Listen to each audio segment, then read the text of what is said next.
Welcome back, WNST, Towson, Baltimore, and Baltimore Positive. We are positively merging WNST.net with Baltimore Positive this week.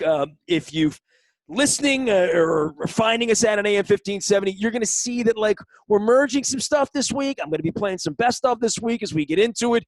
There are no football games that the Baltimore Ravens can lose this week, but as we learned over the weekend, drama can be high at any point in August, Luke Jones, and I guess there are 31 other places where little dramas are going on, including will I be able to use my tickets? Can I go to the game?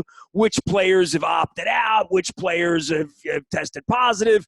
And then, which players have gone and beaten up other players on the team and gotten themselves thrown off the team on the way to Canton, Ohio. Luke, it's Mueller always says it's never a straight line. I mean, I wouldn't have told you a week ago. You'd say, well, Earl Thomas is going to get himself kicked off the team by week 2. But that's what's happened.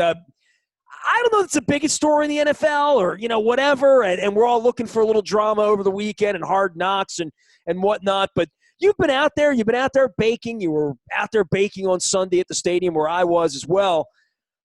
Shocking, but not shocking. And certainly from a Ravens perspective, after Ray Rice, I would just think there's very little tolerance for anything that isn't about football in the mind of John Harbaugh, Eric DeCosta, or anybody else out there, right? Yeah, well, I think it's surprising, but not from the context of Earl Thomas signed a 4-year, $55 million contract and not finishing the contract.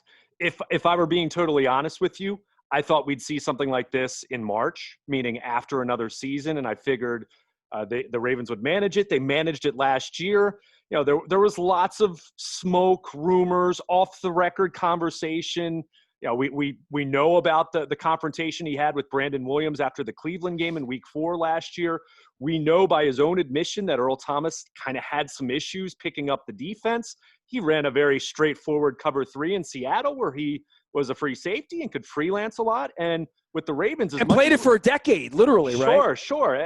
But with the Ravens, as much as we talk about how multiple this defense is, how deceptive it is, in order to do those things, you need communication and discipline. And Earl did have a reputation, even going back to Seattle, where he kind of would freelance a little bit more, kind of do his own thing. And that just doesn't work in Wink Martindale's system. But the Ravens managed it last year. I mean, he was still a good player. We could debate whether he was a $14 million player.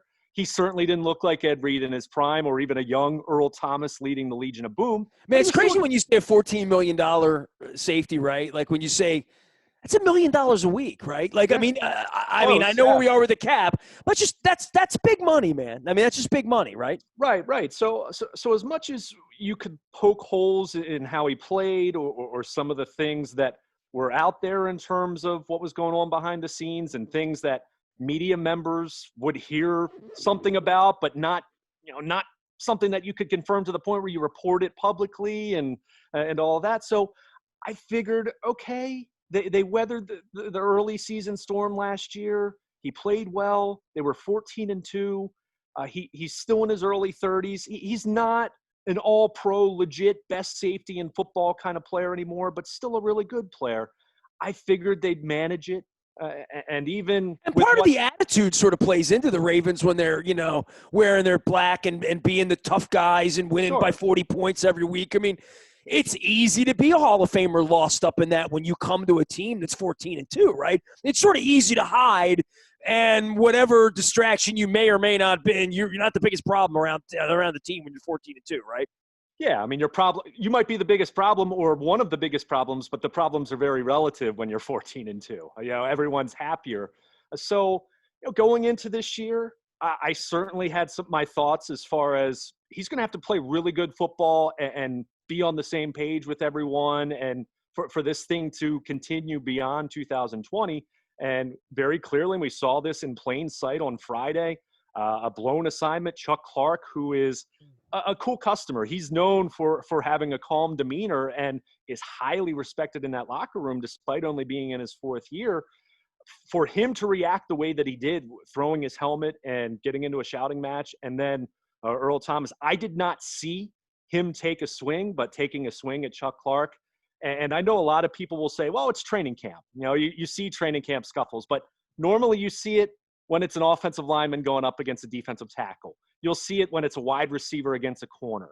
In fact, right before the Thomas Clark blow up, it had been Patrick McCarry and Justin Ellis at the line of scrimmage. Justin Ellis was chirping at McCarry because he was holding him. It was a shells and shorts practice, and a little too physical for the veterans' liking. You see that. You're used to that. That's not an issue in the big picture. But, and I said this in what I wrote at WNST.net, in my 12 training camps now covering the Ravens, I could not recall a single time seeing two players on the same side of the ball. Now, you'll see a little bit of, maybe some verbal arguing, a guy being frustrated on a blown assignment, something like that. But to the point where two teammates, two starting safeties needing to be restrained by other teammates, that was not typical. So that was a sign, not necessarily on Friday morning, that I thought, oh, Earl Thomas. Well, the same side of the ball, right? Like that's right. That's crazy. So not that I immediately thought, oh, Earl Thomas is gone, but something like that happening on top of some of the other reports and leaks and whispers and rumors that had been out there and have since some of those coming to light a little bit more, missed practices or not showing up, leaving a meeting, and not being on the same page with the player or a coach. It was just the cumulative impact. And I think when you kind of look at the scenario that the Ravens and the entire NFL is in right now with the pandemic, with not having that off season, having a virtual off season, you're so, from a physical standpoint, so far removed. And look, he's a veteran player. The off-season program is voluntary. From what I understand, he wasn't engaged in that a whole lot. I don't want to say he was completely an absentee. I don't know that for sure, but we do know what he was engaged in at one point, right? Well, and there's that, which I don't think that incident with his wife was a tipping point to say, oh, we have to get rid of this guy. But perhaps that was a glimpse into just but hang on, it was the only off-season news they really made, right? Other than Yanda leaving and COVID itself, it was the only sort of headline of note of weirdness. Did anybody else get arrested? Anything other than a couple of COVID tests popped and Lamar Jackson running around on Sea-Doo somewhere in the middle of a plague, right? But there wasn't a whole lot of upheaval in the offseason for the franchise, right? But my point was perhaps a glimpse into an individual who's not as stable as you'd like, a guy who just signed a $55 million contract and to be one of your defensive leaders for him to be. So perhaps that was just an indication of kind of the entire picture of Earl Thomas, not just as a human being in a private life with his wife. I mean, that's between them. Well, it's a hell of a picture for them to throw him out as quickly as they did. Sure. It lets you know that he was already on strike too, right? Well, or whatever strike there is, right? And I think what's so telling is when you saw how the incident played out on Friday, and I mean, Earl Thomas posted the video on Instagram, which I can understand an individual wanting to share his side of the story. Probably not the way to go about doing it, especially posting a practice video clip, which you know how coaches are about that kind of stuff. So I think the fact you'd have your media badge taken away, right? Literally. My good, of course. But the fact that Chuck Clark was back on the field Saturday morning and there was no apparent fallout from his side of things, even though he was the one who emotionally might have responded first, but Earl Thomas taking the swing on top of all of these other little things that build up after a while and build up some more. And you're just wondering, and you say, we have such a strong team culture. And that's not something that's built overnight. John Harbaugh has spent 13 years with different characters. Guys have come and gone. Some guys have been problems. Other guys have been glue guys. Even if they're not the best players, they're still guys that you like to have in your meeting room, in your locker room. Well, Eric Weddle wasn't like a great player when he left here. He was still a great guy, though, right? Right. I mean, Calais Campbell, I think, is a great example of someone that they want to be a great player on their defensive line, but I think from a leadership standpoint, not that they were lacking that, but you're always looking to – you talk about this a lot, collecting people in your life. I think the Ravens in the same way. You don't have – this is why I always bristle whenever we talk about an Antonio Brown, Des Bryant. I mean, any personality where people are talking about, is this guy going to fit?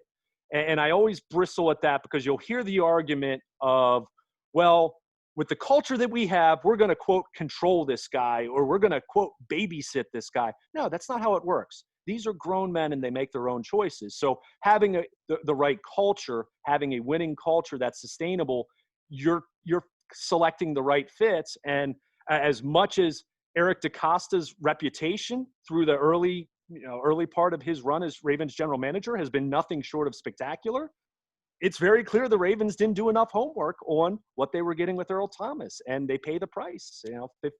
16 months later, 18 months later, whatever it is, moving on from him, and now they're going to be dealing with the grievance, trying to recoup some guaranteed salaries. So, I mean, it's definitely not ideal.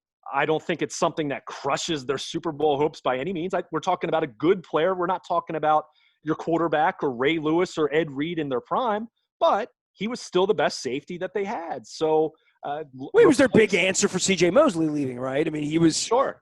And you could even make the argument, Nestor, now that we look at it in terms of hindsight and seeing how this has played out, you could say, is it possible that maybe the organization panicked a little bit with some of the guys they lost? You look at what happened in Cleveland, and they bring in Odell Beckham, and they have Jarvis Landry, and the Browns are the flavor of the month, and you're thinking, oh, wow, this secondary could use a piece. They let Eric Weddle go. They lost C.J. Mosley. They lost Zadarius Smith. Maybe they jumped the gun a little bit on Earl Thomas. And look, I'm not – that's not me trashing Eric DeCosta to the point that he's going to be fired or anything crazy like that. No one's going to be perfect, but it's a reminder that winning culture that you have isn't just going to automatically assimilate everyone to sing Kumbaya and everything's going to be fine. That's why you have to take pause whenever you are talking about individuals who have a checkered past or haven't been on the same page. And as much as Seattle and Pete Carroll took, I would say, probably the brunt of the public beating in terms of how the end played out with Earl Thomas. Well, the end played out with him on a stretcher with his middle finger up in the air, right? Literally. Right. But he, there was a contract dispute as far as wanting an extension, and maybe with seeing how this played out in Baltimore, you gain a little more of a appreciation for what Pete Carroll and the Seahawks, maybe what they saw, maybe a player who maybe wasn't quite as good as he had been, or at the very least was coming off of a second broken leg in a 3-year period, and the behind the scenes stuff that you really have to dig, and you're not going to know for sure. And that's why big contracts like that are risky. That's why the Ravens, for the most part, have shied away from giving those big contracts to outside free agents over the years. But unfortunately for the Ravens, and to their credit, because they clearly recognized that this wasn't going to be tenable moving forward, and they didn't want it to damage themselves from a chemistry standpoint, from a culture standpoint, especially for a guy who was good but maybe not elite anymore at the safety position. So they recognize, you know what, this is going to end up being a bit of a sunk cost for us, but it's better than doubling down and sticking with someone who's going to be potentially toxic in your locker room. So I respect the decision. Certainly you have to recognize that 1 year into a $55 million contract with a lot of guaranteed money, that's not what you're looking for. You're hoping at worst it's 2 years, and really you're hoping it's at least 3. I mean, that's kind of where the Ravens were with Eric Weddle with that deal. They got 3 good, 2 really good years and an okay year out of Weddle, but certainly didn't have any concerns off the field, and he was an asset off the field. So, well, they've done this many times, right? I mean, Derek Mason, Steve Smith. We can just go down the list of Trevor Price. The kind of players that they've brought in. Calais Campbell, you talk. That are that player. They've done well with that. I mean, the Patriots have probably done better than anybody over 20 years, right? They've done better than everybody at a lot of things, but at that specific, getting a 30-something-year-old player. Luke Jones is here, by the way. I want to give a shout-out to Pizza John's, who fed me a cheesesteak over the weekend down there in Essex. Make sure you're checking them out. I had a delicious pepperoni and mushroom pizza. Also, our friends at Taharka with the Honey Graham ice cream. I'm now on my second pint of Honey Graham on the Graham Cracker Swirl made here in Baltimore. Make sure you're checking out our friends at Taharka. And if you're working out, you can work in at Planet Fitness Planet Fitness and planetfitness.com. You can learn more on their app. Still $10 down. Working it cleaner than anybody. It's Planet Fitness, planetfitness.com, and Chicken Palooza still very much in effect. I had a $5 box last week with my Western fries and a roll with it. We don't talk about Leadership Council a whole lot around here until something goes wrong, right? Like I know that Leadership Council was something we talked about in the 14-2 season, right? It was certainly something that I wrote about in Purple Rain too. As we merge NST and Baltimore Positive, we're going to do some stuff with the books and some of our special writing. You'll be able to find some more of that stuff up there. But the Bernard Pollard story that comes back 7 years later, and Joe Flacco and Leadership Council and Matt Burke and Ray Lewis and Ed Reed and sort of the obvious veterans there. Leadership Council on this team. Let me guess. Mark Ingram, right? Yes. I mean, you just go down the list of who the veteran guys, Calais Campbell, right? You would like to think that Earl Thomas would be one of those guys, though, right? Yeah, and you just never got the sense that he fit on this team in that way. I mean, I'm not going to say that he never interacted with teammates. And, I think one thing you do have to be careful when something like this happens, there tends to be, clearly we look at this all with hindsight, but sometimes it almost becomes revisionist history to the point where, everything about the guy and every detail about the guy was terrible. We saw the emotion that he showed in Seattle. We saw how teammates were excited for him after the Ravens beat the Seahawks. So it's not as though every single day was a nightmare, but there was enough, and it never really fit. It always felt like he was on a little bit more of an island. You got the sense with this being such a young team, and even more so now with Marshall Yanda having moved on. I mean, okay, yes, they bring in Calais Campbell, but this is a very young football team. I mean, even the guys that you view as the quote leaders on this football team. I mean, Ronnie Stanley's still a long ways away from being 30 years old. I mean, Lamar Jackson's 23.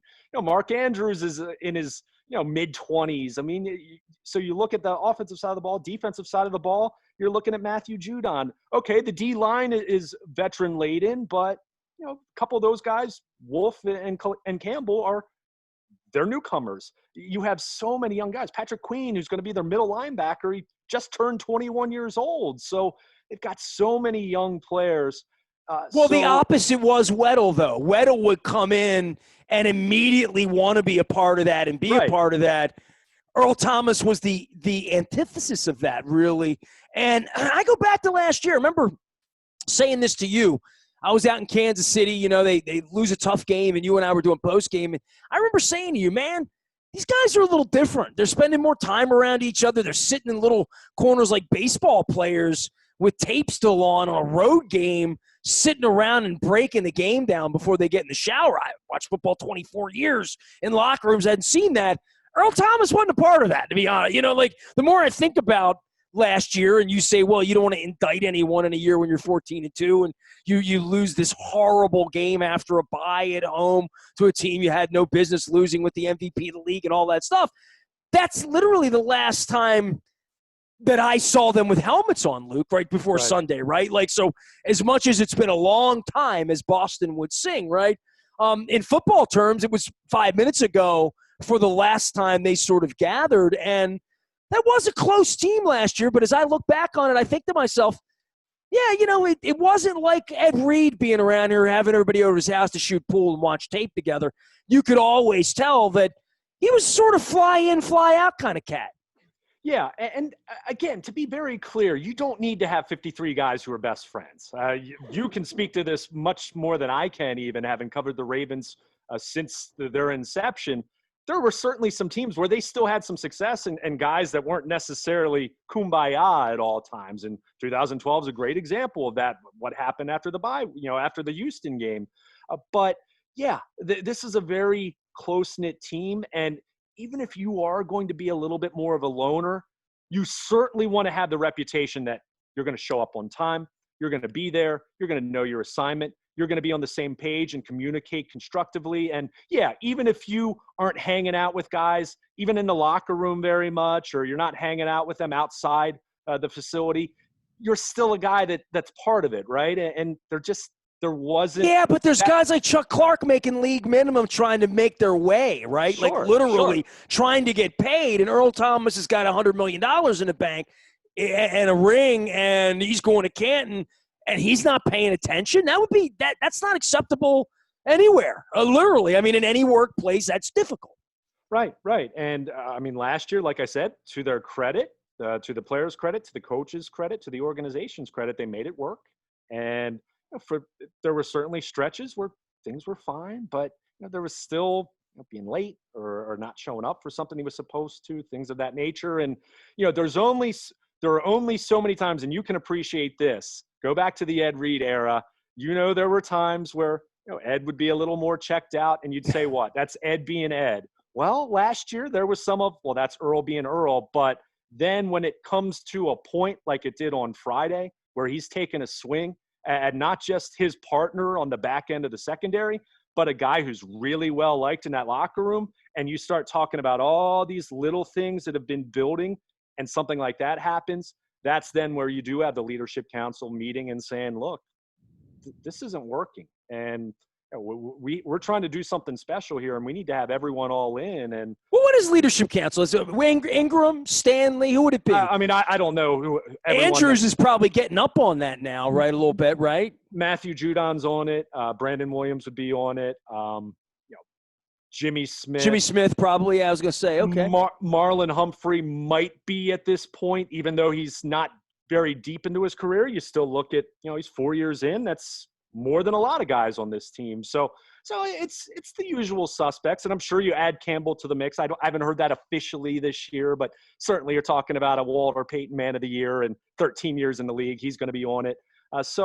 They have those veterans, but again, I think it was just the cumulative impact here of a guy who not on the same page with everyone else and rubbing some people the wrong way. By the way, how about that? They bring in Ingram, right, who is all that in the bag of donuts on that end. At the same time, they bring in – I mean, they were sort of looking for some light last year, right? Like, sure. As much as we think about Lamar as Lamar, this time last year it was Lamar. It was a question mark, right? Yeah. And upon that arrival, part of that, and I think a large part of his success was Mark Ingram, right? And just having that sort of grown up around. It is interesting a year later when you look back and you say, what did they do? How did they perform? What went right? Almost everything. What went wrong? Almost everything one night, right? And then where they are right now and how John, Eric, they want to face this as an organization moving forward, because that's a pretty quick hook on Earl Thomas, right? I mean, you know what I mean? Like publicly at least. Right. Pretty quick hook. Well, and that's the thing. And that speaks well to them, though, that it feels like a quick hook publicly because they kept so much of this in-house. Like I said, as media and people that connected to the team, not that someone was telling me something that I could go with it or that I knew it definitively, but there were enough whispers, especially early in the season, that there was a feeling that I don't know if this is working. And just didn't feel like it was on the same page. And like I said, winning solves everything, doesn't it? When you just win every week, you don't have any problem. You lose for 3 months. and like I said, it did get better to the point where it felt stabilized and he was playing well. I mean, again, he was a good player last year. It's not that he had a bad year but you start to add everything up and you say, if he's causing these problems in the locker room and meeting rooms and you're worrying sometimes if he's going to show up for everything, and then you couple that with the legal thing with his wife, and now you're having year 2 and you've had a long layoff and you're dealing with so many other stressors from a COVID standpoint and limited preparation for the season standpoint. And then you have a guy who's still not bought in and seems like it's trending worse. And then what happens on Friday in plain sight of the media? I mean, could they have tried to work it out? Could they have figured out a way to make this tenable? Maybe, sure. Let's say they could have. But if not, you're now into the season and you're dealing with this middle of the season. And, at that point, It's not a distraction then. It's beyond that, right? Well, it's a crisis then. And and at that point, you're throwing Deshaun Elliott into the fire with a couple days to practice rather than now having 3 weeks. And it seems like he's going to be the guy. And look, for anyone to say they know definitively that he's going to be able to do the job and he's going to be another Chuck Clark who walks in and provides an upgrade or anything close to as good, you're guessing at this point. The kid's been limited to 6 games, 40 defensive snaps. He had the broken forearm his rookie year in the preseason. Last year against, I think it was the Bengals, he hurt his knee and missed the rest of the year. So very limited opportunities, but 6th-round pick out of Texas, played well at a big-time college football program, and he is someone who has flashed. Now, most of that flashing, most of that time that he's had to impress has been in a spring OTA training camp kind of setting, which, as you know, Nestor, can be a great fooler. So that's where, there are some legitimate questions about replacing Earl Thomas from an on-field player standpoint. But if it was harming you to the degree that it appears it was for this team behind the scenes, then you got to make the move.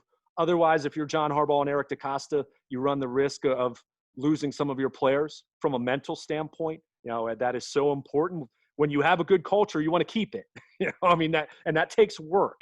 It's like people talk about a great marriage takes work.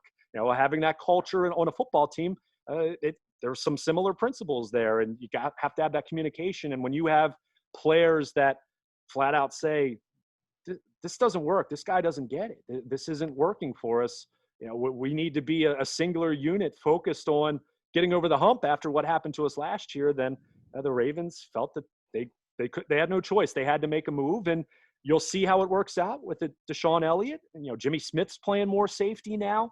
We know that this team moves pieces around. I mean, you look at how much they use the dime, whether it was 3 safeties or 4 safeties, taking a linebacker off the field entirely and playing almost a quarter look, 4 corners. I mean, they will do so many different things. And look, it doesn't need to be a 1-for-1 trade-off to Deshaun Elliott replacing Earl Thomas. It might be a combination of looks.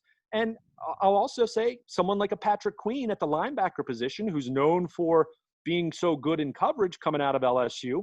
It might be that they play more nickel looks and they shift someone else, shift Jimmy or it's just Deshaun Elliott playing safety. And, they just have different looks, that versatile positionless defense that you're starting to see more and more, that the Ravens have been one of the headliner examples of that. Well, the versatility and the intellect are there, but that's where the freelancing of a guy like Earl Thomas would play into, there was a brawl, but it was a football brawl, right? It was about you're not doing what you're supposed to do from what we could tell, right? Right. And that's a different kind of argument than someone getting a little too physical with someone on the other side of the ball, which is what you always see in training camp. Because I saw a lot of people being flippant about it, and I understood it to a point when you really start thinking about this isn't a wide receiver against a D-back or a running back against a linebacker. You see those chippy occasional fights. When the running back and the quarterback are fighting with each other, you're like, what the hell? I mean, this is telling. And again, with it being Chuck Clark, who's so well respected and someone who's so calm back there, it was very telling in that way. So they've created a legitimate question here from a football standpoint. However, from their perspective, they have solved a problem behind the scenes, and you'd like to think that net result, I don't know if it's going to make them better. I have a hard time saying that not having Earl Thomas out there on the field makes you a better football team. But at the same time, I don't think his departure diminishes their status as a very clear consensus kind of Super Bowl favorite, along with Kansas City, New Orleans, those 3, 4, 5 teams at the top, San Francisco. So, but, it's something that they're going to have to figure out now. As much as we talked about position questions right now, we've talked about the interior offensive line. We've talked a little bit about that weak side inside backer spot, assuming Queen's going to start. Probably will be LJ Ford, and we'll see if Malik Harrison fits in. But that safety spot now, even though it looks by default, and that's assuming the Ravens don't go out and bring in a veteran safety, which they still could. I'll throw Brandon Carr's name out there as someone who's still out there if he's looking to continue his playing career, probably as a depth piece more than anything. And a guy they would love to have in their room as a human. There's a culture guy for you. So, I could totally see them bringing in a veteran to at least be in the mix. But John Harbaugh said it's Deshaun Elliott's time. So at least for right now, until he shows he can't do it, it looks like they're going to give him an opportunity. And like I said, he is a 6'1", 210 pounds. He's athletic. He's big, physical. He's shown some range in practice settings, but 40 defensive snaps in his career, and he's a former 6th-round pick. So maybe that's the elixir. We've kind of talked about the curse of Ed Reed a little bit. I mean, think how many guys they have cycled in at safety. I mean, Matt Elam, Terrence Brooks, Michael Huff, post a Super Bowl team. It's always my favorite when they bring up Kendrick Lewis, Darian Stewart, Will Hill, who looked good for a minute and then fell apart. I mean, you go down the list. I mean, Ladarius Webb moved there. Eric Weddle was the one where you say thumbs up. That one worked out, even if he wasn't as great as he had been towards the end of his run. Tony Jefferson, great locker room guy, high character guy, was not the kind of player that warranted the contract they gave him. And now you throw Earl Thomas in. But the biggest success story relative to the resources used has been what? Chuck Clark, 6th-round pick who walked in to the starting lineup last year and was better than Tony Jefferson, who got hurt in Pittsburgh. So, and the coaches fell in love with him. Yeah, put the dot on him, the whole deal, right? Well, and what's ironic about that, Ness, is Earl Thomas was asked about it. I think Chuck Clark was probably 2 weeks into starting, and Earl was asked about Clark's football intellect and the fact that he was handling the green dot helmet, relaying the signals in the huddle. And he told a story about when he got to Owings Mills that spring, and they had football school, which is when they're learning their playbook, they're going through formations, they're basically learning how to practice and learning what they're going to do on either side of the ball. And he saw how smart Chuck Clark was. He quipped, "Why did you guys need to bring me in here? You got this guy." Kind of ironic now, a year later, hearing something like that, considering how it's played out. But I mean, they're going to have to figure this out, and we'll see if Deshaun Elliott is up to the task, up to the challenge. I think there are skills that he has to like. There are tools he has that you can like. But again, one, he has to show he can be available because he's been injured each of his first 2 years.